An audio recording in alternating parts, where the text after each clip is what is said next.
What happens when love is strong, but distance and quiet fears begin to creep in? Tonight's story follows Linda, alone at home with new life growing inside her, as she faces the fragile emotions of pregnancy, trust, and waiting for the man she loves. Hello everyone, I hope you're having a wonderful day.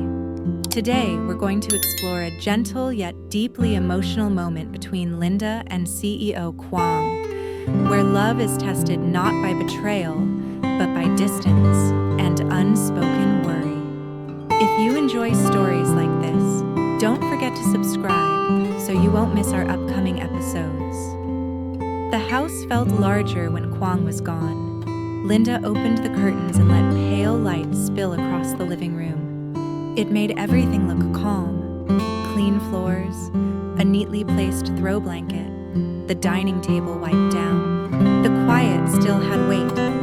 Her phone lay beside a cup of ginger tea on the counter. Quang had texted after landing, "First meeting soon, I'll call when I can." She replied too fast, then tried to act normal. She made toast, took 2 bites, and pushed it away. Pregnancy had turned simple food into a negotiation. At the sink, nausea rose quickly. She gripped the counter and breathed through it, one hand settling on her belly. It was early enough that strangers wouldn't notice, but she felt it in everything. How she moved, how she tired, how her emotions arrived without warning. "It's okay," she murmured. When the wave passed, she wiped her hands and stared at the faucet too long. A thought slipped in, quiet and unwelcome. If something happened right now, who would she call first? She turned away and gave her day a shape with small tasks, just to keep moving. In the spare room, a corner had slowly become a nursery.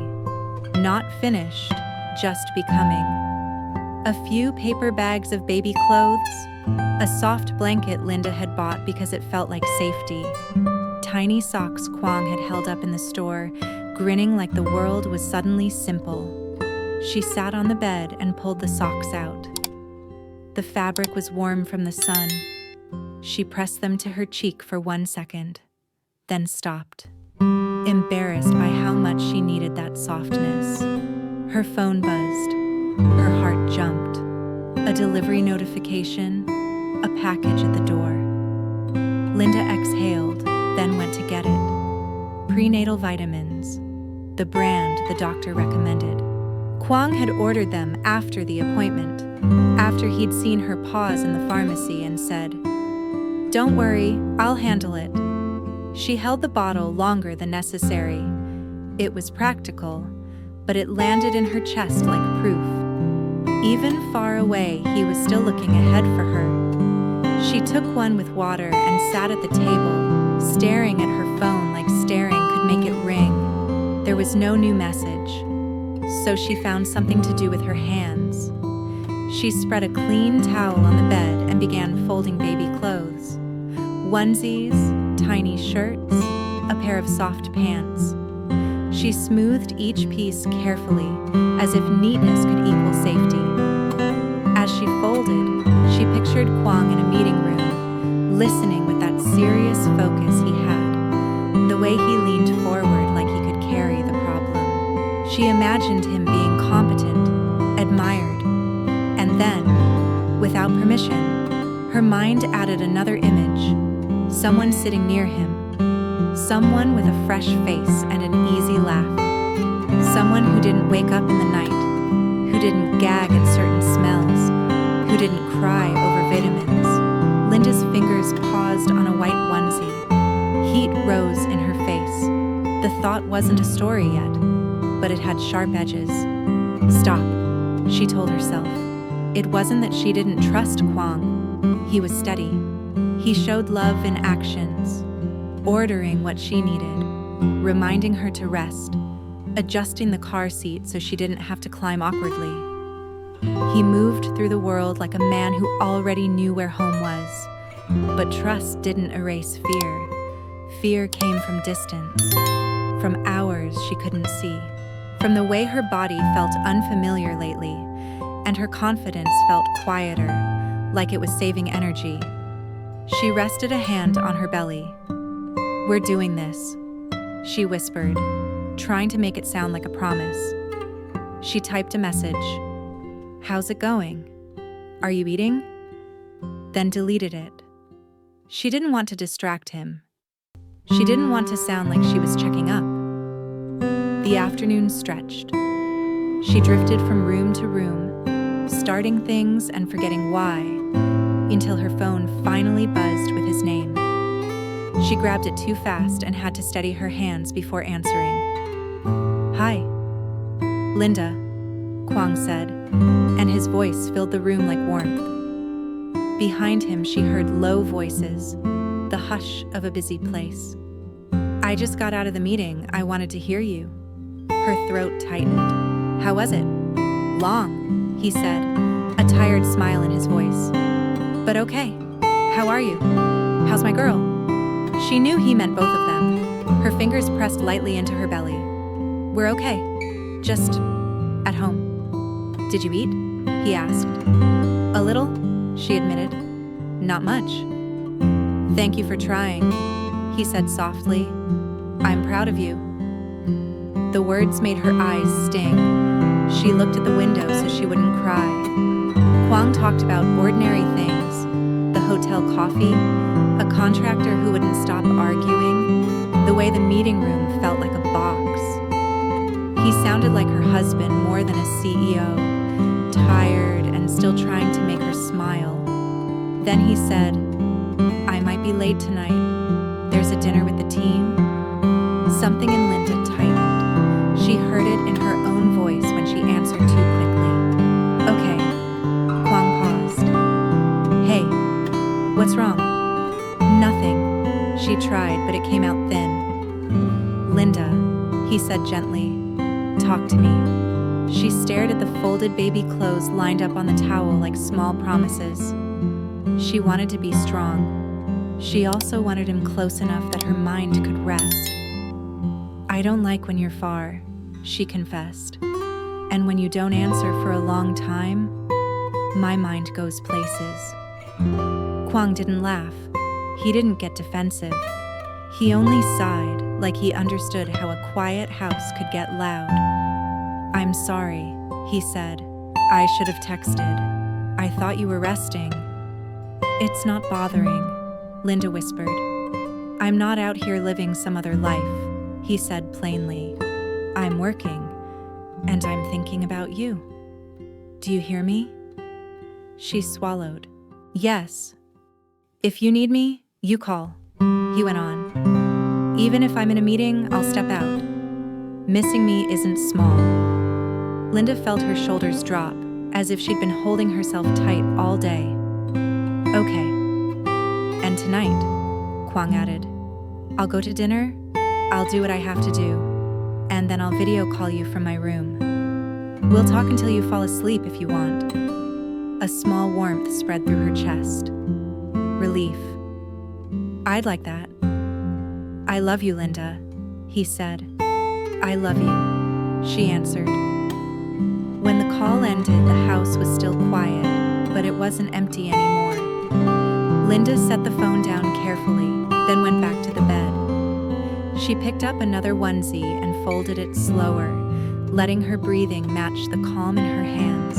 Linda rinsed the last plate and let the warm water run over her fingers a second longer than usual. The kitchen light was soft, and the house looked calm in it, almost like a place where nothing could go wrong. Her phone lay on the counter beside a cup of tea. Quang's message still sat at the top. Dinner started. "I'll text when I'm back," she replied with a simple, "Okay, take care." Then she stared at the chat, resisting the urge to add another question. She didn't want to sound like she was checking on him. She also didn't want to feel invisible. She tried to eat. A few spoonfuls of broth, a bite of fruit. Enough to say she tried. Pregnancy had turned hunger into something complicated. Part need, part gamble. When her stomach settled, She moved slowly through the apartment, turning off lights, checking the lock. In the spare room, the nursery corner was still unfinished. A crib box against the wall, a towel on the bed, with baby clothes folded in careful stacks. They'd planned to assemble the crib together.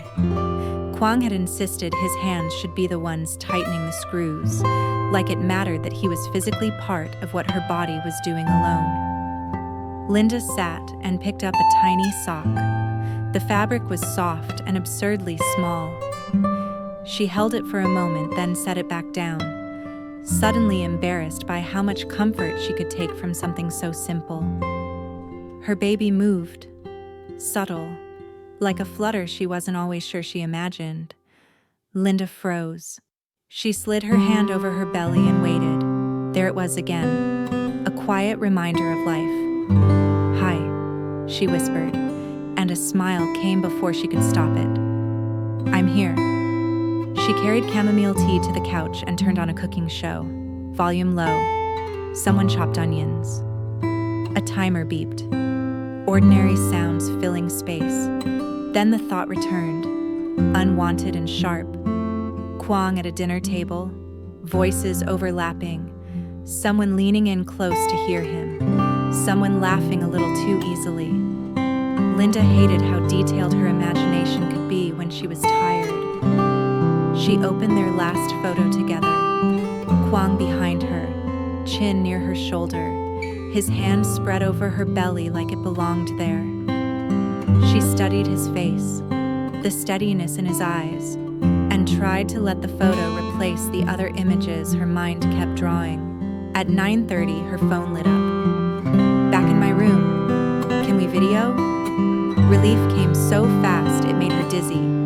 She typed yes and answered before she could overthink it. Quang's face filled the screen, hair slightly messy, tie loosened, the hotel lamp casting a warm circle behind him. He looked tired in a familiar way, like the day had asked too much and he'd given it anyway.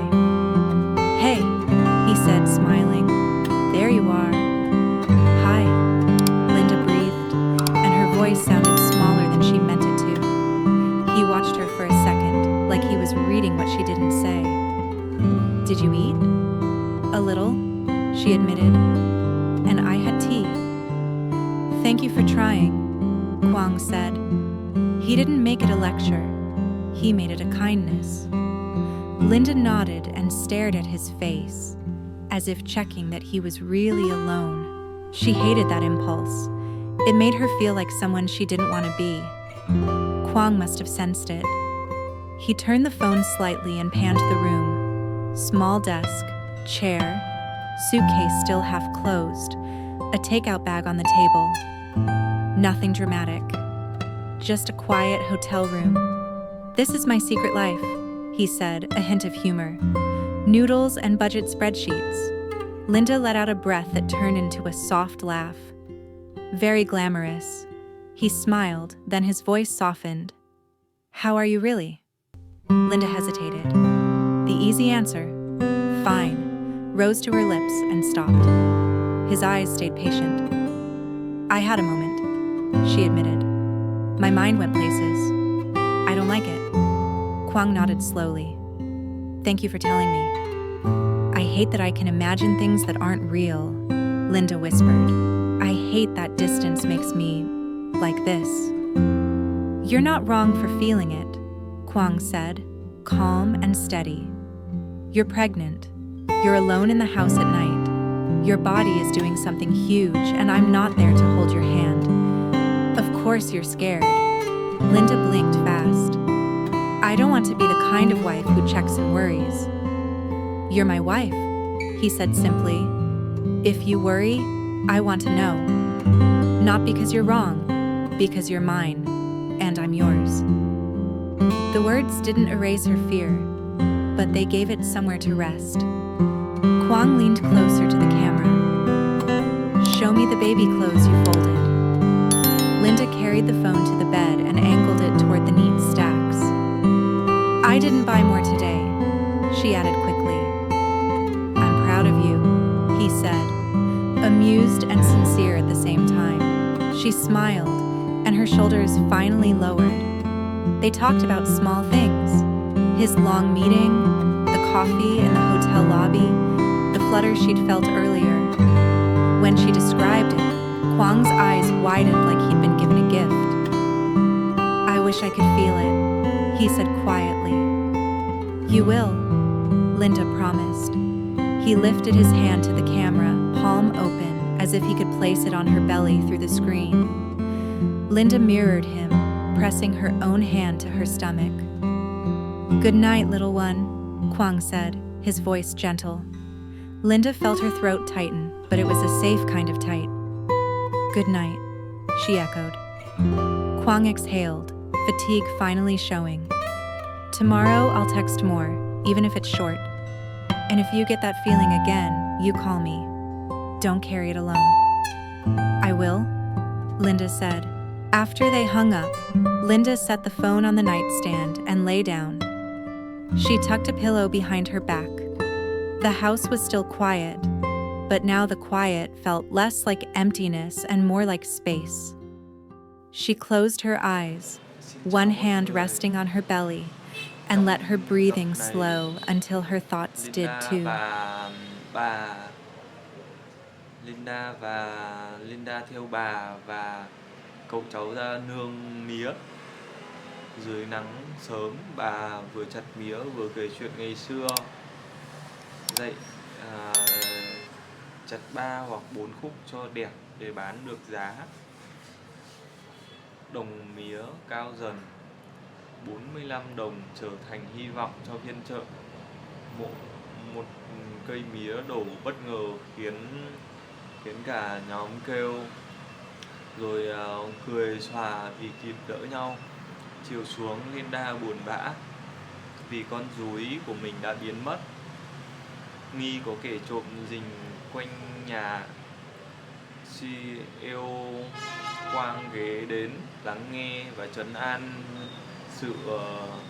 và tự sửa chiếc camera cũ trong kho, kéo dây lắp trước sân nhà để bảo vệ cô. Đêm đến, Linda nấu cơm nếp cẩm mời anh ở lại ăn. Hai người trò chuyện lòng ấm lại. Quang kể áp lực công ty, camera nháy sáng, bóng lạ thoáng qua, và không biết Linda có sống sót qua được đêm nay không. Mọi người nếu thấy video hay, hãy cho mình một like, một subscribe. Cảm ơn mọi người nhé.